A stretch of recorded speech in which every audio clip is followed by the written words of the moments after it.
Good morning, everyone. This is Aisha Israel, your laid back, down to earth life coach. Welcome to Candid Conversations Boss Chicks. Today's boss chick is Dr. Shontina Gladney.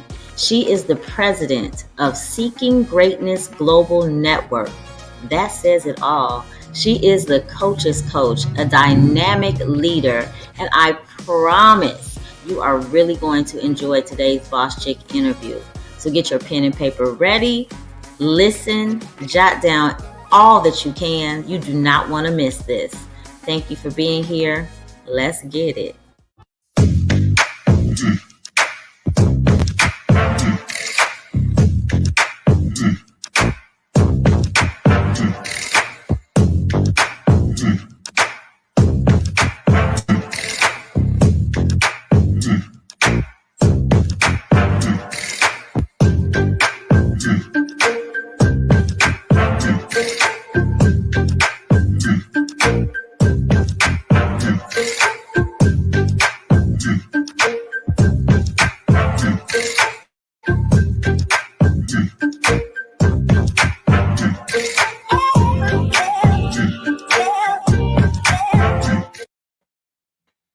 All right. Welcome to today's episode of Candid Conversations Boss Chicks. Today we have Dr. Shontina Gladney. She is a powerhouse as far as I'm concerned. So I can't wait to talk about her story. And we're going to start with her just giving a little bit about herself so we can get the conversation started. Welcome. Wow, welcome. And thank you so very much for inviting me onto your amazing show, Boss Chicks. And likewise, I am so very excited for being able to even connect with you, but definitely excited to be able to share with your listeners exactly what it is when we say collaborative economics. What does that mean?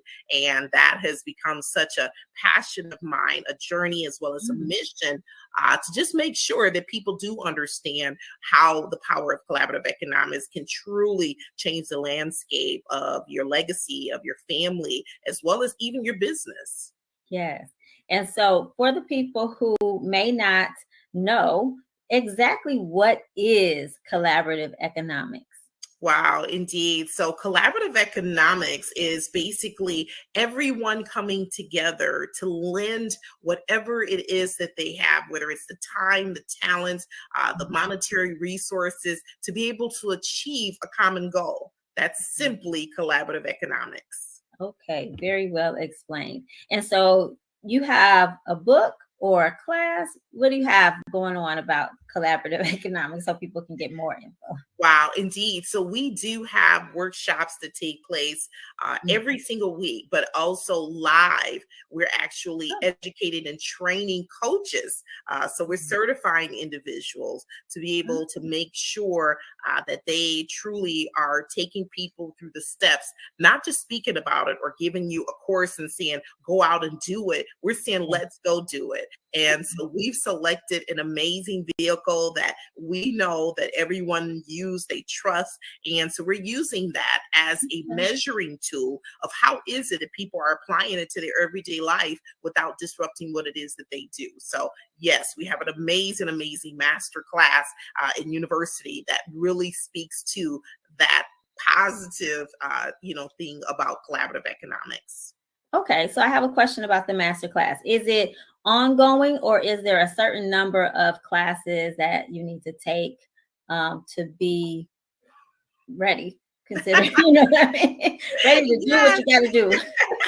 Yeah, so you know what? And what this is truly a retransformation of me being able to, as a coach, now measure. And so it is ongoing. Is as far as people want to take it when it comes down to what it is that they're looking for. So we have a game planning session that takes place with each and every person that comes aboard with us. And we're able to know specifically what is it that they're looking for. And their mission, once it's complete, is complete. But at the same time, they're taking on the initiative to be able to teach everyone else, whether it's within their family, within the community. But their mission is their mission. Once that mission is complete, it's up to them what it is that they want to do next. Okay, I like it. And so I'm going to, because I'm a life coach. And so what you're saying kind of sounds like what I do with my clients, but a little bit different. So your niche is business. Yes, indeed. Yes, Okay. indeed. Yes, it's business, but it's non-traditional. As I began to discover the journey of network marketing, which is taboo to most people in business, I've been a 35-year entrepreneur, never wanted to look at this industry, but this industry has proven to be where it collapsed time frames when I had to start all over again, right? But then it measures individuals. People can say that they're a coach all day, but who is it that you've been able to transform the lives of individuals? Who are those individuals? Can you measure how their lives have improved? What vehicles are you using in order to be able to get them there? And then the bottom line, as a coach, it took me many a years to be able to know and figure it out of how was it that I was going to not only generate revenue, but how was it that I was actually going to change and transform people's lives? So this has actually been the vehicle that has truly stated that this is where I know I need to be in order for me to be able to achieve my mission of being able to share what the power of collaborative economics is, one, and then how it really can impact someone's life. Absolutely. I love it. And so how long have you been doing this? The Right. collaborative. Yep. So I have been a certified coach since 2003, but I have been doing collaborative economics since 2009, when I first launched the very first shared workspace in an actual incubator in the state of Wisconsin. And so that is when I really started that journey, because I only had just enough to actually get the meeting space for me to start my classes as a coach, but there were so many other people that was going through transitions. So I ended up finding a 5,000 square foot building that was too much for me.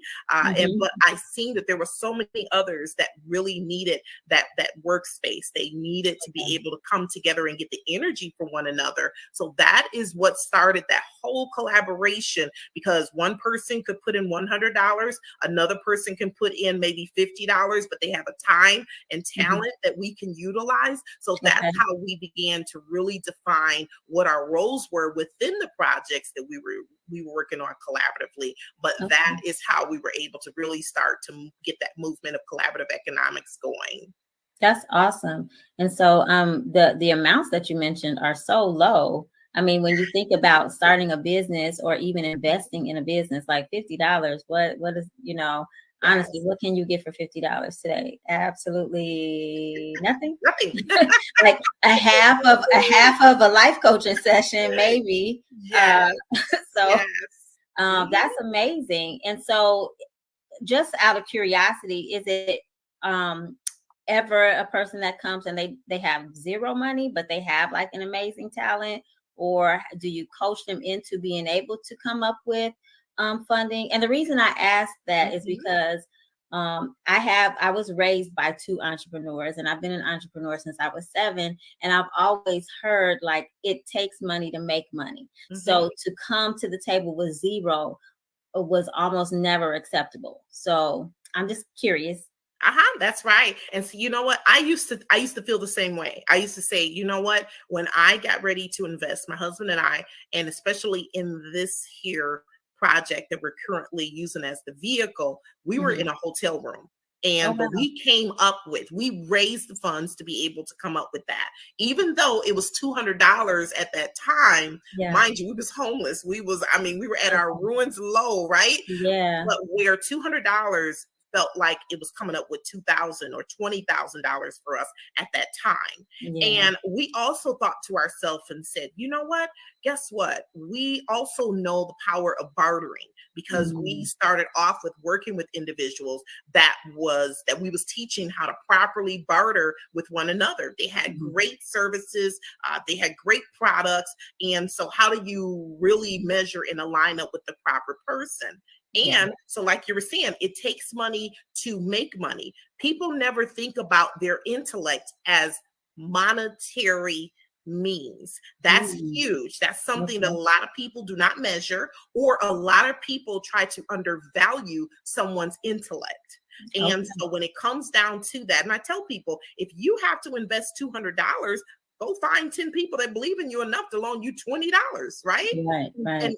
And make it a goal to be able to give it back to them within 2 weeks. That means that you're going to be on fire. You're going to become the best employee for yourself and being able to achieve those goals. So not always looking at it from a standpoint of, oh my goodness, I have to have this to invest. But if you're working with a coach is definitely going to pull it out of you, because we find ways to go to Starbucks. We find ways to go traveling. We find ways to do all of those things that's not going to add value to our business. And so we work with them from that standpoint, because one thing is to get into business, Aisha. Another thing is to thrive in business. And so we make sure that people understand you're not just getting in something and signing up, you're actually getting in so that we can put it within you so that you can go ahead and continue to thrive.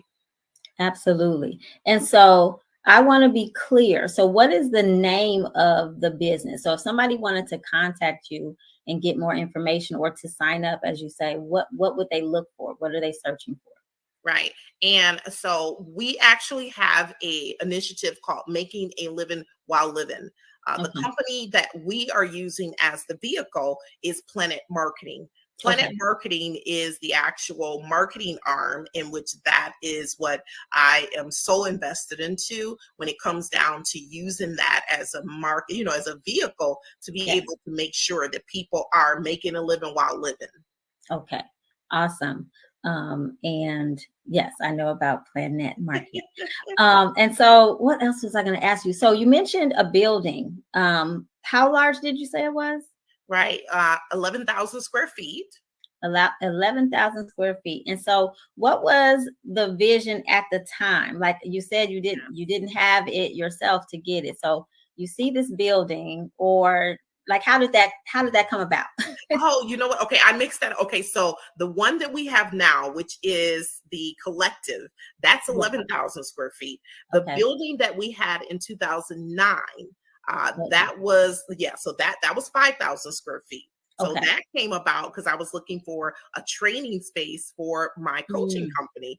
And so we ended up collaborating. The one that we have now, which is actually located inside of a mall in the suburbs of Milwaukee. And that's 11,000 square feet. So that is a business center. We say the entrepreneurs needed a universe, so we built it. And so the collective, you can come in there. We're coaching individuals on the retail side of things where they can scale up their business. They can test and formulate their business to see if it's going to work before they go out and get space that is going to cost them thousands of dollars. So they actually release actual smaller spaces from the collective, and they're able to come in. We're set up like a department store type setting, but we also have a bookstore there where two young ladies wanted to launch a bookstore. And so they're right in the collective. We have a shared workspace that's on the second level, as well as a meeting space. We have a travel hub, which features over 600 independent travel agency owners that I coach. So it is truly it is a universe for entrepreneurs. Yes. I love it. I'm in Chicago. Milwaukee's not that far. Yes. And when I was in Milwaukee, I wanted so badly to come and visit, but it just was a jam-packed weekend. And so I'm gonna have to come back and visit. But it sounds amazing. I really like this. And so we kind of skimmed past it. Your journey to this mega success that you are experiencing. A lot of times when people look at entrepreneurs, especially successful entrepreneurs, they just for some reason ignore the journey. They think that we just woke up one day and just had all of this. And sometimes it does happen. Sometimes God drops, amazing things just in our lap. But most of the time, there is a journey, there is a story. Yes. And so I would like to know your story before your very first inkling that you wanted to do something like this. And maybe it started with something that wasn't even this. I don't know. Right.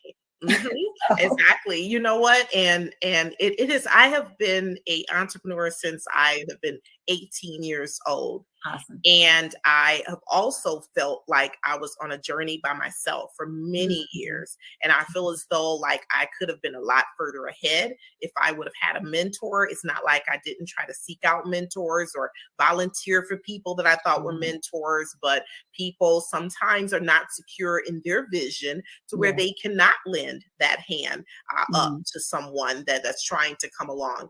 And so I knew right at the point where I had made some of the most major mistakes in business or missteps. Whereas if I would have had a mentor, I believe it would have been different outcomes.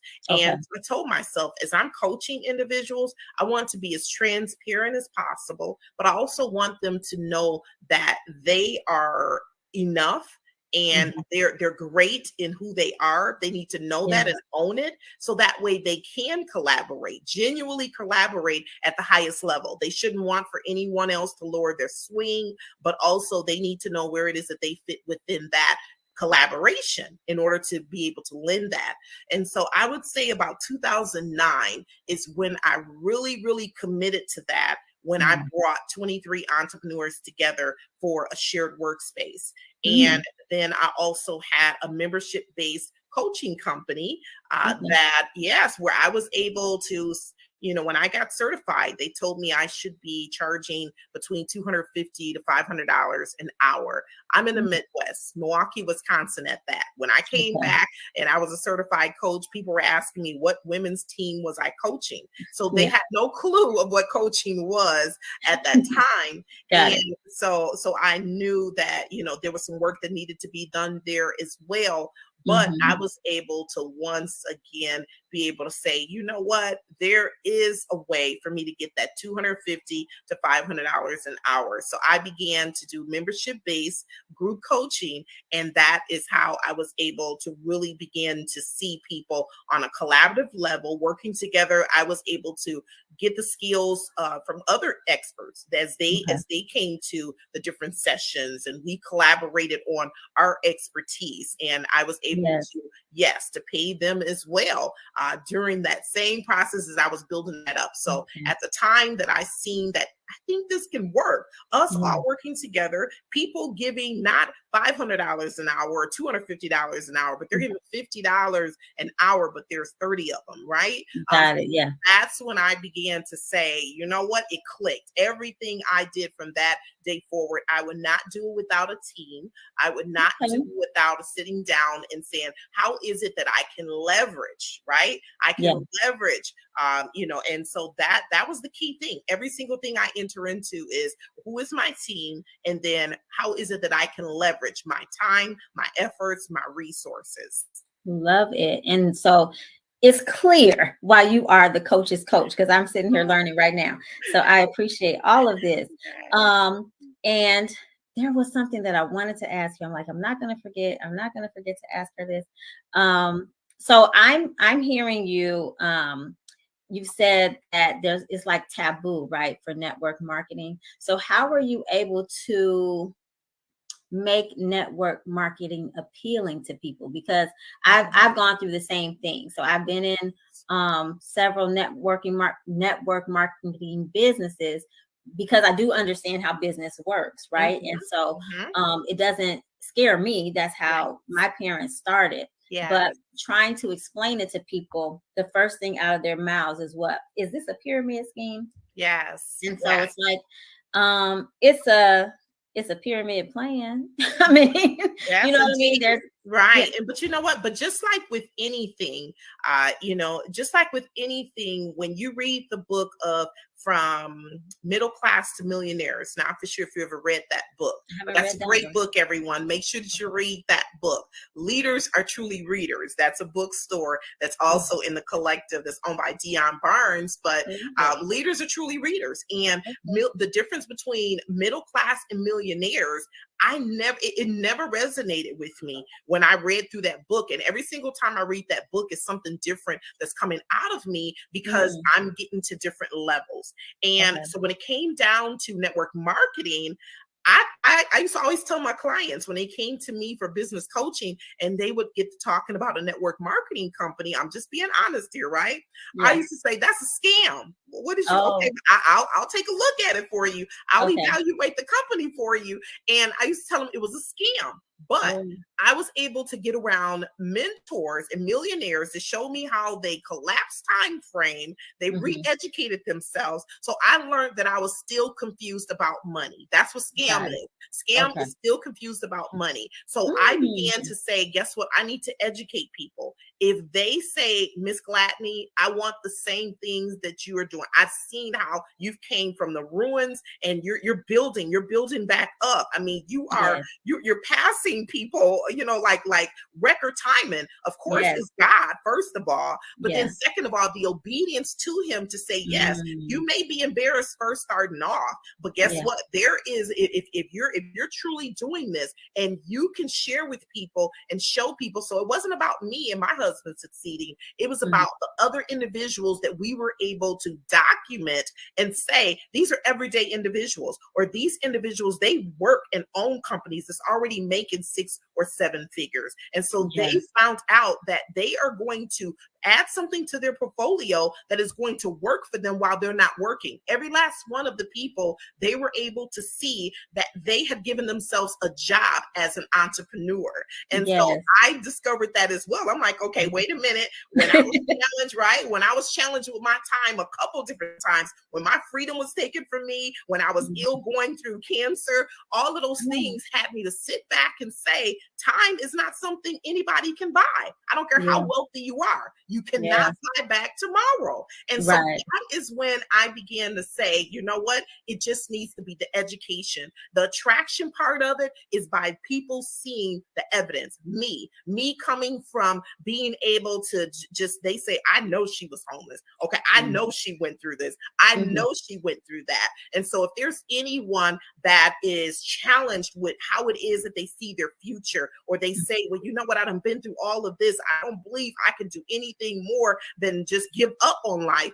Those are the people that I'm looking for, that's looking for me. I'm not looking to convince anyone anymore. I did start off that way, Aisha. I'm gonna be very, very transparent with you, because I used to try to convince people and say, but you just don't know. But no, now there are people that are honestly looking for someone that's going to be transparent with them and say, guess what? It is work. It is work. But if you put in the work, you can work for 10 years like a dog, or be treated like one for the rest of your life. Which one do you choose? And so that is how we're able to make sure that we are collaborating and aligning with those that truly have a vision and a mission, and they want to get there. And they say, guess what? I'd rather partner with you to be able to go ahead and put my mission inside of your mission, because I know we're going to marry it. Yes, absolutely. I love it. And I know that so many people have gone through periods of homelessness and have amazing stories about how they were able to come out of it. And I know for the most part, it's mindset and determination, right? You're like, I know I can't do this forever. Like, this is not where I can stay. And so, but lovely that you are available and looking for those people. So I'm glad that you are here. And I will tell you all out there, Dr. Shontina Gladney is the real deal. So she is one of the people that I met when I went to the retreat in Milwaukee in March. And I tell you, my whole outlook on things and entrepreneurs changed, because I never met so many people who were so generous and so helpful and so supportive, and not competitive. Competitive, but not negatively competitive, like inspirational and encouraging, you know what I mean, and uplifting. So it just was just warmth to my spirit and my soul. And I was like, I got to share this. I got to share this. Everybody needs to know this, because just anybody who is trying to start a new business or has done business for a long period of time, you've come across people who are, getting all the clients or know all the celebrities or getting all the money, and you ask them for assistance and they're like, well, you just gotta, you gotta find it. Kind of like, you gotta do what I did. And it's like, okay, I can do that, but like, where do I start? You know what I mean? And so I just really appreciate you. And I appreciate what you're doing. And I just want everybody out there to know that you are the real deal. So like, you are not like this stage person who sounds good. And then, and then it just doesn't work out. No, you are doing the thing. And I really appreciate that. And looking for more people like you. I just think that it's amazing. And hopefully you started a whole movement, and we can just transform the world and how we do things. I just really feel like if God has dropped something in your spirit, it's for you to do. That's right. He has made a way for you to do it, but you do have to be open and listen to his voice to know where to go. Because I was telling somebody, I think today, I had no idea that I would have a show ever. And definitely Boss Chicks, because I really specialize in relationships. I love love, and I love to see people happy in love. And so in 2021, I remember it was coming up on Women's History Month, and I had gone to an all-girls high school, so we did Women's History Month every year. So it wasn't something that I was unfamiliar with, but it wasn't something I was doing on my show. And so God was like, do entrepreneurial women. Well, it wasn't even entrepreneurial women. It was really celebrating women who were the first at something, the best at something, or just history making. And so I'm like, okay, but my show was once a week, right? Every Monday. And so in my mind, I'm like, okay, let me find four people, 4 women to do this. And then I looked at the calendar, and it was 5 Mondays. And I was like, oh God, don't let me be embarrassed. I got to find 5 people, And like literally it's 2023, right? Going into the fall. And I'm still getting referrals for Boss Chicks. So it's an amazing journey. I am warmed inside, just anytime that I'm meeting someone, and just meeting all these wonderful entrepreneurial women who are willing to share their journey, really willing to support someone, willing to just give information. So I'm just excited, and I'm having the time of my life. Awesome. That is so great. I am so thankful that you opened up your gift. A lot of times we leave our gift there and it ends up in the graveyard, but you didn't do that. And I'm so thankful for it. Yes. Okay. So we've come to the close of our interview, and you've given just a lot of a wealth of knowledge, a lot of information that people can use. And so my one question that I always ask is, in your own words, what makes you a boss chick? What makes me a boss chick is being able to reinvent myself from the ruins, right? Yes. But by the design that God had shown me of who I would be in His image, right, and embracing that. But then also being able to pull out the very best in those that have it, but a lot of times have been beat up and feel as though like they no longer got it. And so being able to just see and measure that what it is that I do, I bring to people's lives, it is significant. Yes, I love that. And so if you could leave any words of wisdom or encouragement, some type of advice for an aspiring boss chick, what would you say? Wow. For an inspiring boss chick, just know that every single room that you walk into, whether you was invited or you decided to bring your own chair and pull up to the table, you belong there. You want to make sure that you go in there with that type of confidence. There is a difference between being humble, but also having the confidence of a businesswoman or man, and to be able to know that you belong there. And I always tell people, you have to stop pressing the snooze buttons on your dreams. No matter what today may bring, whatever you're feeling like, you have to make sure that that snooze button doesn't become something permanent in your life. And so that is what I want to be able to leave to them. I love it. Well, thank you so much. If somebody wants to get in touch with you, how can they do that? Wow, thank you. You can look me up, Dr. Shontina Gladney, on Facebook. And also I am on Instagram as well as LinkedIn, and also www.sggngroup.com. Love it. Well, thank you so much for being here. I know that this is going to be one that people replay over and over to go back and make sure they got it all. So it's kind of like that book you said, you read it again and read it again and find something new. So thank you so much for being here. I am just really appreciative of you coming and doing this interview with me, and then also just being in my network. It's amazing. I love it. You're And welcome. yes, hope Thank to see you. you sometime soon. Yes, yes. I Yeah, got to come visit the you collective. do. You have to. There's actually a lot of sisters coming up here from Illinois hosting a C-suite networking event. So Okay. definitely, I'll make sure you get that invitation. Okay. That will be great. Okay, everybody. Thank you, everybody, for joining us today on another episode of Candid Conversations Boss Chick. We appreciate you being here. Don't forget to tune in on Monday evening for Girl Talk, and we discuss your relationship questions. As always, I want you to know and embrace true love,